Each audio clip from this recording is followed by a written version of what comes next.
আসসালামু আলাইকুম ওয়া রাহমাতুল্লাহি ওয়া বারাকাতুহু।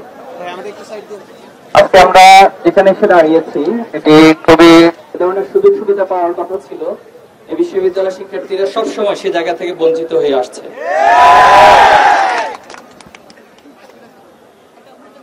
বাংলাদেশের ইতিহাস ঐতিহ্যের সাথে, এই বাংলাদেশের ইতিহাসের সাথে জগন্নাথ বিশ্ববিদ্যালয়ের নামটি ওতপ্রোতভাবে জড়িত আছে। আমরা যদি ব্রিটিশ বিরোধী আন্দোলনের কথা বলি, তারপর বাংলাদেশের প্রত্যেকটি জাতীয় আন্দোলনে, এই ভূখণ্ডের মানুষের অধিকার আন্দোলনে, মানুষের এ দেশের স্বাধীনতা সার্বভৌমত্বের আন্দোলনে জগন্নাথ বিশ্ববিদ্যালয় সব সময় অগ্রণী ভূমিকা পালন করেছিল। এবং সর্বশেষ যে জুলাই আন্দোলন হয়েছে, সেই আন্দোলনে জগন্নাথ বিশ্ববিদ্যালয়ের শিক্ষার্থীরা জীবন দিয়েছে, রক্ত দিয়েছে, সর্বোচ্চটুকু দিয়ে আন্দোলনে তারা সামিল ছিল। কিন্তু আজকে আমাদের প্রশ্ন, এই বিশ্ববিদ্যালয় এভাবে বঞ্চিত কেন হবে? একজন সাবেক শিক্ষার্থী হিসেবে আমি জানি এই বিশ্ববিদ্যালয়ের শিক্ষার্থীরা কতটা ভিকটিমের তাদেরকে বহন করতে হয়, কতটা ভিকটিম তাদেরকে হতে হয়।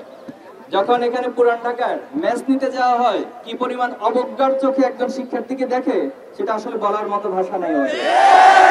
তাহলে এভাবে আর কতদিন অবজ্ঞা সূচক দৃষ্টি নিয়ে একজন শিক্ষার্থীকে, একটা পাবলিক বিশ্ববিদ্যালয়ের শিক্ষার্থীদের তার জীবন কাটাতে হবে?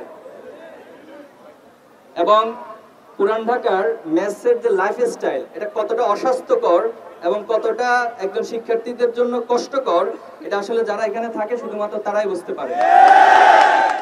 আমি বিশ্বাস করি বাংলাদেশের গুরুত্বপূর্ণ পাবলিক বিশ্ববিদ্যালয় হিসেবে জগন্নাথ বিশ্ববিদ্যালয়ের যে শিক্ষার্থীরা যে দাবিগুলো উত্থাপন করেছে, এই দাবির সাথে ইতিমধ্যে আমরা জেনেছি সকল শিক্ষক, কর্মকর্তা, কর্মচারী এবং সকল রাজনৈতিক বা ছাত্র সংগঠন যারা রয়েছে, তারা সামাজিক সংগঠন সহ সকলে একাত্মতা পোষণ করেছে।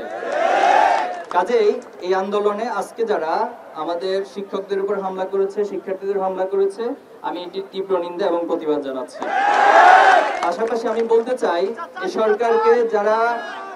সরকারকে যারা বুদ্ধি পরামর্শ দিচ্ছে, এই বুদ্ধি পরামর্শ কোনো কারণে ফ্যাসিস্টদের কোনো উৎস থেকে আছে কিনা সে বিষয়ে অবশ্যই সরকারকে চিন্তা ভাবনা করা উচিত।